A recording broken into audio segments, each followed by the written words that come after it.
Picalo Cabin by Gerard Dombroski Workshop in Coromandel, New Zealand. Last year I built a 5-meter-long steel spoon and traveled the length of the country photographing it in skate bowls, an exercise in viewing skate bowls and pools as domestic ware. While on this trip I went to Driving Creek Railway and Pottery for a working bee, during which we rebuilt a couple of wood-fired kilns. After the working bee, DCR invited me to come back for a month-long residency to build something. The rules were that it had to be made from what I could find around DCR, and due to COVID they had no money to spend.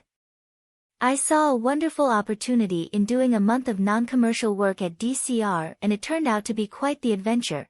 I became an architectural explorer of sorts.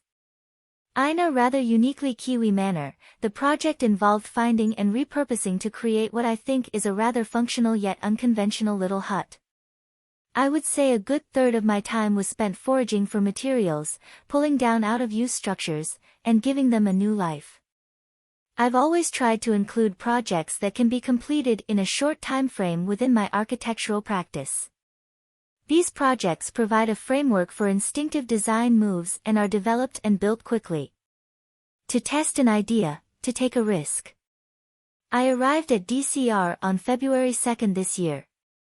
On the first evening, I chose a spot for the building site on the hill beneath the Canuka canopy and found an old steel frame whose past life as a zip-line platform was abandoned.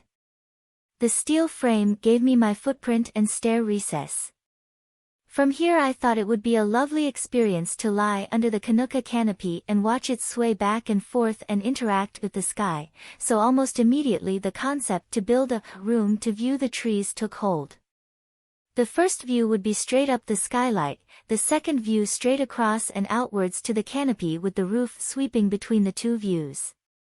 Because of my skate park trip and because the previous day I had helped a friend build a skateboarding mini ramp, I settled on a decidedly skate park-esque form for the building. I had until February 25th to finish the project so that I could get back to Wellington in time for my own 30th birthday party on the 26th. I spent the first few days on the digger, cutting a track and preparing pile holes. We had the floor down and concreted in by the 4th day.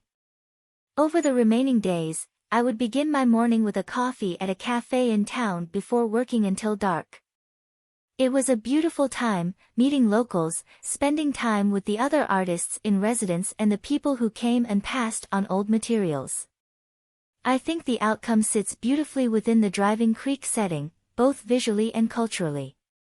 DCR has a long history of contributors. Barry Brickell would often host other artists, some of whom would come to the Coromandel and build a cabin in which they would stay or work. This is my little contribution to the place.